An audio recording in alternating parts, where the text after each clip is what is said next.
Evening. My name is Cheryl Hamilton. I am the creator and director of Suitcase Stories. We thank you for joining us this evening for our weekly webinars.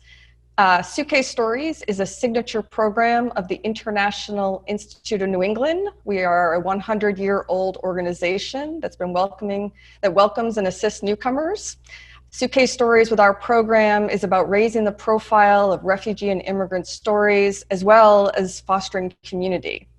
At the Institute, besides amplifying the voices of refugees and immigrants with Suitcase Stories, we also have refugee resettlement, English instruction classes, employment services, and legal services. And right now, we're actually doing as much and even more than we were doing in the months before, because we're reaching out to many clients who are currently looking for jobs because they were laid off or they're continuing with their English online. It's been a really challenging but important time, and we appreciate everyone's support. But tonight, I'm really excited. We launched these Suitcase Story conversations in the first week of the stay at home, for a lot of word. And we've had, I think, 9 to date. But my guest tonight is Szifra Birke. I'm so glad you're joining us, Szifra. Thank you, Cheryl. Thanks for asking. Szifra is one of our first Suitcase Storytellers. She first performed in 2017 and has joined us in the past in additional performances. She's an executive leadership coach, and she grew up in Lowell, Massachusetts, which is where the INE has one of our 3 sites. We also have operations out of Boston, Greater Boston, as well as Southern New Hampshire. But this evening, we're going to talk about Szifra's storytelling experience, as well as a little bit about her family, and also her thoughts about how do we connect with people across cultures. So let's get started. Oh, actually, nope, one more thing. Totally forgot, but it's really exciting. We have some really good news. This morning, the International Institute of New England was informed that we are a recipient of a Project Innovation Grant. We are receiving $25,000 to support Suitcase Stories. The Project Innovation Grant is a collaboration with NBC, Comcast, and Universal Foundation.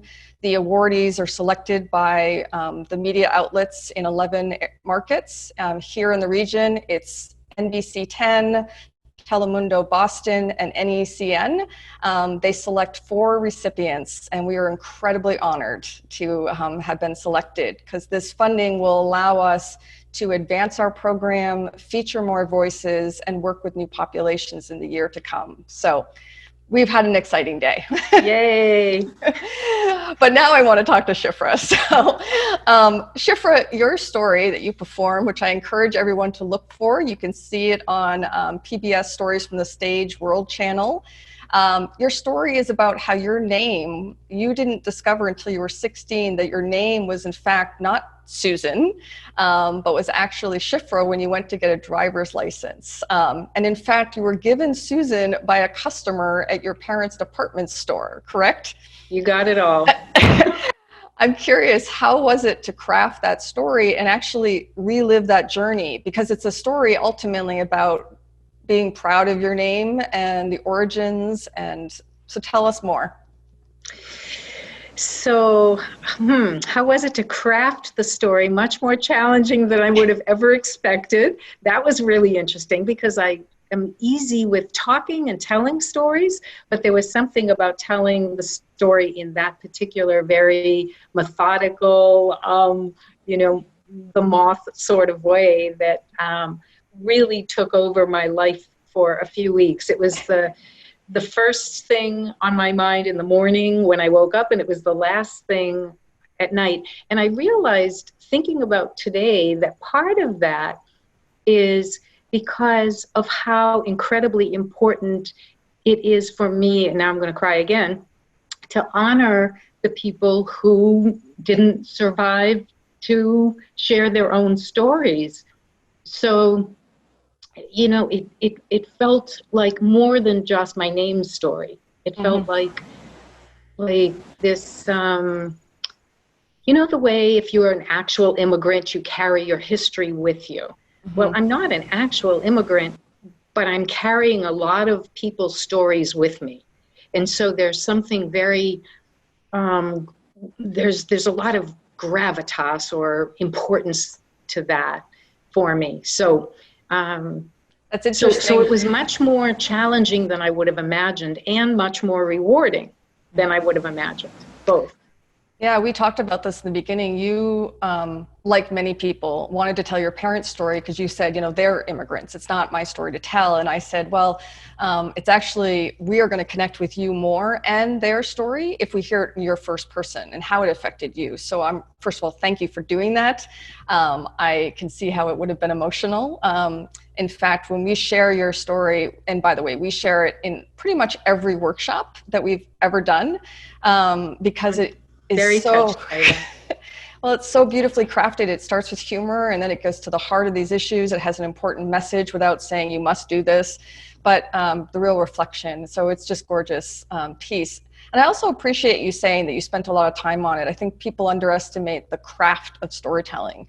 It is something that we can look at and learn, which is actually why we do unpacked workshops, which is what we call them, where people can explore migration through storytelling. So I'm glad to hear that. Now, we know your experience. What was the response from the audience or others who have watched your story since? Honestly, I cannot even begin to tell you how much meaning I've gotten from all of the people who've talked about how much meaning that they got in all sorts of ways. From someone we both know, from Cubana, who introduced himself as Alex to me. He's someone, for the audience, he's someone that I met at the WGBH telling. And he introduced himself as Alex. Later, because I invited him to our house for Thanksgiving, I asked him about, this Alex and Cubana piece. And it was clear to me he really wanted to be Cubana. He did not want to be Alex. And he said something that was so poignant to me. He said that he wanted to make it easy for Americans. And he said the more important thing was, but when someone called me Alex, I didn't really know who Alex was. Yep. Alex doesn't have roots. Alex doesn't have a family. Alex didn't have history. But someone says Cubana, I know who Cubana is. And I realized that for all of the people that are trying to make it easy for us, we may need to reach a little further and ask them if that's the name they really prefer being called, or are they just making it easy for us? So I think about a person at Highland Pizza, this Egyptian couple who I'm, especially COVID time, figuring out more ways to support. And his name is Sarwat. His name is not Sam. And it goes on like that. So anyway, there are 100 ways in which I've gotten so much more than I ever gave in telling that story. Well, your story was actually recently featured at the Institute for Contemporary Art exhibit on migration in Boston. And I know you and I were both there being like, who knew that some of the Suitcase Story shows would be featured there? It was surreal. That was surreal. Speaking of Cubana, he is actually an employee at the International Institute of New England. He works in our skills training programming, helping other immigrants find work. He has also a beautiful story, and I look forward to having him on this program. But it was true, I didn't know until that evening when he performed that actually is the name he prefers. And so it would be wrong to say it's a small thing. It's a huge thing. But I think some people, you hear this when people introduce folks for events. Oh, sorry if I get your name pronounced wrong. I mean, we should help each other pronounce each other's names correctly and the name that they want to use. So I'm glad you brought that up. I also appreciate that you actually ended up inviting him to your home, because that actually is as much the point of the Suitcase Stories. It's actually to bring cultures together. I've often said my favorite part is when 6 strangers are standing backstage, nervous like you were, but by the end of the night, friends. So I'm so glad for all those reasons that you both participated in it. Has your family always explored stories? I know there was a documentary made, Browsing Through Burke's, because your family had the department store in downtown Lowell. Was this a recent trend for you? Tell us more. I would say it's a thread, and it's been me I have 3 other siblings, alive siblings. There were 2 children who died. My 2 oldest brothers died when my parents were in Russia during the war in hiding. They were protected there, let's say. So for the 3 siblings, I am pretty much the one who somehow resonated with this whole Holocaust experience and background in a much more profound way. So this will register for Barry, whom I met, who lived in Indiana. I did not meet him there, but he, when I was there at graduate school at Purdue, I started telling my parents stories some, and they had a very large Holocaust Remembrance Weekend each year. So I started to do some things there, and when I came back to Lowell, I came to Chelmsford actually, but before Lowell, someone from the Lowell Sun, Nancy Tuttle, who is a reporter, suggested that I do this exhibit on the backstory of my parents, because there was a big front story, which was my father was this guy who was, you know, for the Seinfeld group, he was kind of a Jerry Seinfeld, Lenny Bruce, say what you think, not very careful, muse about life, and fire, ready, aim. You know, he just, so there was a no browsing sign that greeted you as you walked into the clothing store. You know, how are you supposed to buy clothing if you can't browse? But it goes on and on. So Nancy Tuttle knew that my parents were Holocaust survivors, and she thought the community deserved to have the backstory. So from there, I was starting to much more locally tell the story, and then a 30-minute browsing through Burke's that you might not know anything about by Jim Higgins, who is a well-known Lowell photographer.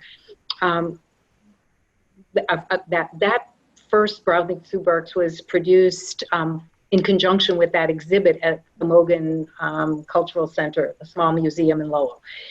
From that, a friend of a friend was visiting, and we were talking video cameras because we needed to do something with this exhibit. He went into Burke's one time, met my mother, walked around, fell in love, just became kind of so taken by my mom and the experience and some things she asked, that this filmmaker started flying back and forth from LA and produced the documentary that is now the legendary Browsing Through Burke's. Can people find this online?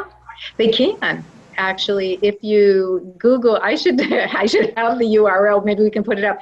If you Google Browsing Through Burke's, Birkes, it's on Vimeo, and you can rent it or buy it. Yeah, you can stream it. See, we're all home. We have plenty of time. It's interesting, your story, that what brings people to tears, besides the honoring names, is the relationship with your mom. And it's interesting, I was just thinking here, like Cubana's story is also about his mother. And that's also why we tell stories. It's the things that we have in common. And so those threads, so thank you. Now, in your professional life, you're an executive leadership coach. Does your immigration background come into play there or in other areas of your life? Your family's immigration. Yeah, I mean, that's an interesting question. It comes into lots of areas of my life, given how resonant a chord it is for me. In my work life, I would say that my father was not made for retail.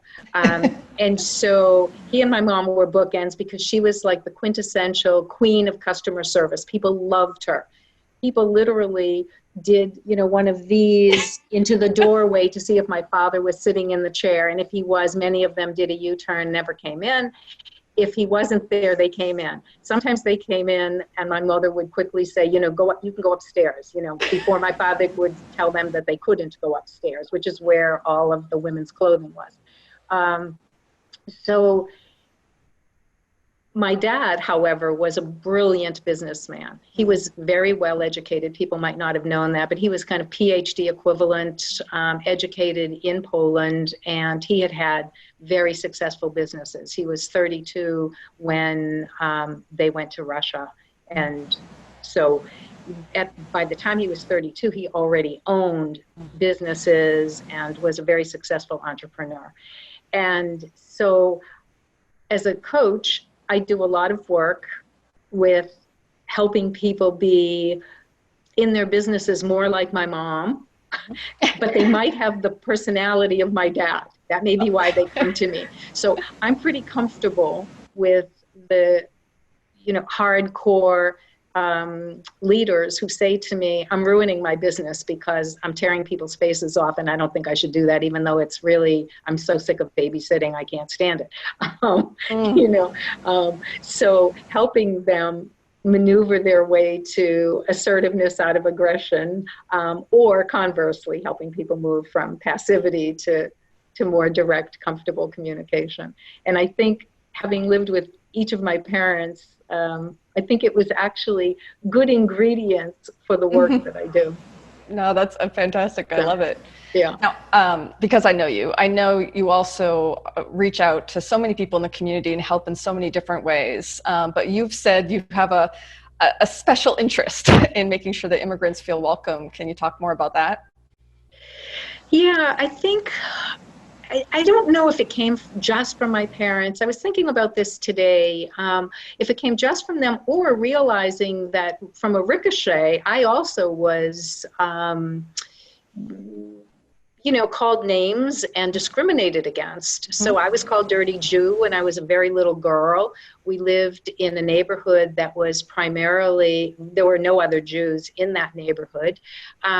So watching people with my parents, watching people's reactions to us, must have, really just sensitized me to the difficulties. Right. So I do have this, what my husband Jay today said was chord that gets plucked when I hear an accent or I see someone who I think might be in some way either, they might have been an immigrant or a refugee, or it could be a young person who just looks like they feel disenfranchised. Yep. I'm likely to somehow reach out, make eye contact, smile, and in many cases do a lot more than that. So just today, someone, I think Sandrine Mukakanani, right? So Sandrine called me to say, I have soup. So I met her, you may know this, I met her when she'd been in the country for 3 months. And we've stayed friends, and I'm kind of grandmother to their baby, along with some other grandmother and grandfather. And, she's from Rwanda, and there it is. So I could go on and on like this. Yeah. I think that's wonderful. I have to recognize we have some questions coming in, so I want to make time for them. So let's go from the top. Jessica wants to know, have any second generation immigrants reached out with similar stories, or anyone who decided to change their name back to their birth name because of your story? So people have actually told me that they were going to change their names back. So the answer is yes to that. And second generation, I never know if second generation is the way I use it, or the way, like Southeast Asians, I'm involved with the Cambodian Mutual Assistance Association, so they have a different way of describing generation. So I think of myself as first generation, but they would say that I was second generation. Yeah, a lot of people, we go back and forth with that. So great question. Someone else wants to know, what do you think about the tension between the expectation that immigrants acclimate to our culture with the ownership immigrants feel of their given name? Can you ask that one more time? Sure. It feels like it has a couple parts to it, but what do you think about the tension between the, quote, expectation that immigrants should acclimate to our culture with the ownership of immigrants feel about their given name? Wow, that's a great question. I know. Yeah, that's a nuanced, good question. Um, I don't know that I have a hard and fast black and white kind of answer. I think that when we're in a situation where we're really privileged and our lives are easy, relatively speaking, we could do a little more heavy lifting.